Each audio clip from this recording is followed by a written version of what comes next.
안녕하세요. 오늘 8월 8일 토요일입니다.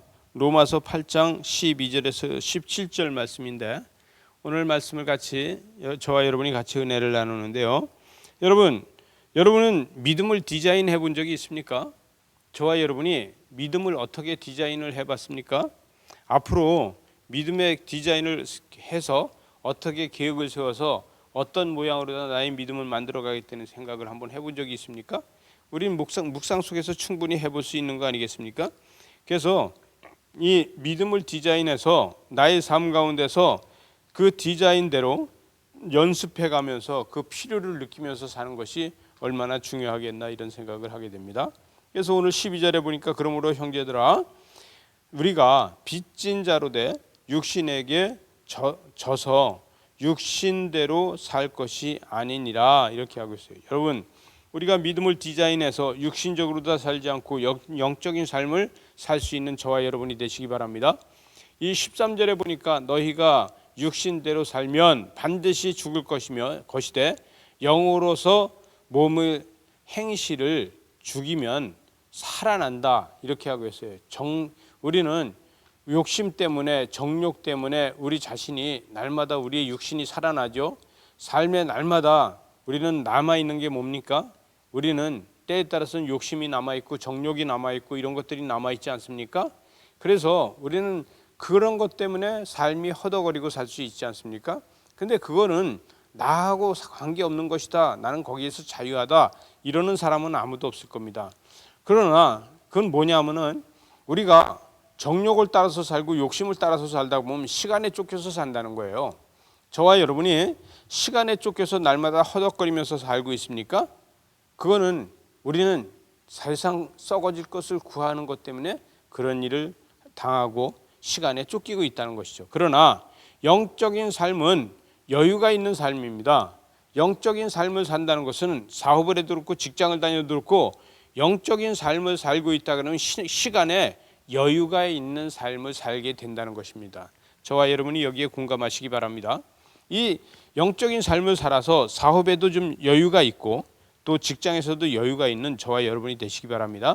14절에 보니까 무릇 하나님의 영으로 인도하심을 받은 사람은 곧 하나님의 아들이라 이렇게 이야기를 하고 있어요. 우리는 하나님의 영으로 인도되면 하나님의 아들로 다 인정을 받아서 하나님의 아들로 다 인정을 받았다면 그것은 세상의 노예가 되지 않고 세상을 다스리고 정복하는 자가 된다 이렇게 이야기할 수 있겠죠.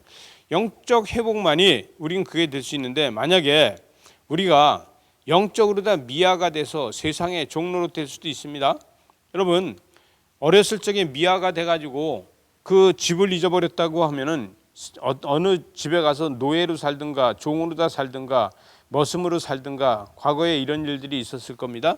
이것처럼 우리가 영적 미아가 돼서 세상의 종노릇을 하고 있습니다.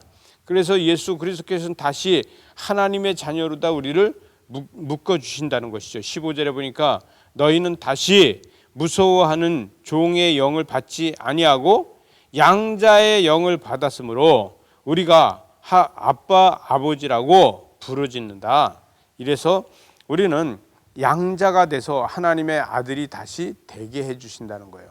우리는 미아가 되고 영적인 미아가 돼서 세상의 종로로 타고 있을 적에 예수 그리스도가 우리는 다시 하나님과 연결을 이렇게 시켜주신다는 것이죠. 구원의 자녀는 최고의 종은 말로다가 할 수 없는 만약에 이걸 다시 설명을 하면은 구원의 자녀들은 그의 최고가 종의 최고 우두머리다 이렇게 해도 그거는 부러운 것이 아니고 우리는 하나님의 아들이라는 것이 많은 사람들이 부러워하게 된다는 거예요. 16절에 보니까 성령이 친히 우리의 영과 더불어 우리가 하나님과 자녀인 것을 증언하신다는 거예요. 사람의 자녀가 아니고 하나님의 자녀로다가 성령께서는 우리를 증언해 주신다는 거예요. 그래서 마지막 절에 보니까 자녀이면 또한 상속자 곧 하나님의 상속자요 그리스도와 함께한 상속자니 우리가 그와 함께 영광을 받기 위하여 고난도 함께 받는다. 여러분 상속자는 뭐예요?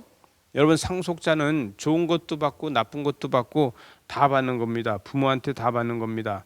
우리는 하나님의 상속자가 되었다 그러면은요, 하나님이 주신 천국도 받는 것이고 또 하나님이 주신 영생도 받는 것이고 다 받지만, 그러나 바로 예수 그리스도와 똑같이 하나님의 자녀가 되었다 그러면 우리는 세상의 고난도 같이 받는 것입니다. 이 고난은 뭐냐? 복음이라는 것이죠. 예수 그리스도가 이 땅에 오셔서 복음을 위해서 고난을 받으신 것처럼 우리도 하늘의 상급과 하나님의 나라를 유산으로 상속으로 받았다면은 이 세상의 고난은 복음이라는 걸 받았다는 거죠. 그래서 하나님의 나라가 나의 상속이 되고 복음도 나한테 상속이 돼서 내가 복음을 전파할 때 하나님의 기적과 이적이 나타나고 내가 복음을 전파할 때마다 사람들이 회복되고 살아나고 또 하나님의 백성으로 다 인도되고 이러한 역사를 만들어갈 수 있다는 것입니다. 저와 여러분이 하늘의 상속자, 하나님의 상속자라는 걸 잊지 않는 저와 여러분 되시기 바랍니다. 기도하시겠습니다. 하나님 아버지, 감사합니다. 우리는 죄의 상속자가 아니고 하나님의 나라의 상속자로 하나님의 나라와 그의 의를 우리를 상속으로 받고 복음을 우리는 상속으로 받아서 이 땅에서 어렵고 힘들고 고난이 있어도 복음을 전하고 하나님의 나라를 가진 우리는 날마다 여유의 삶으로 하나님 앞에 충만하게 하여 주시옵소서. 예수님 이름으로 축복하며 기도리옵나이다. 아멘.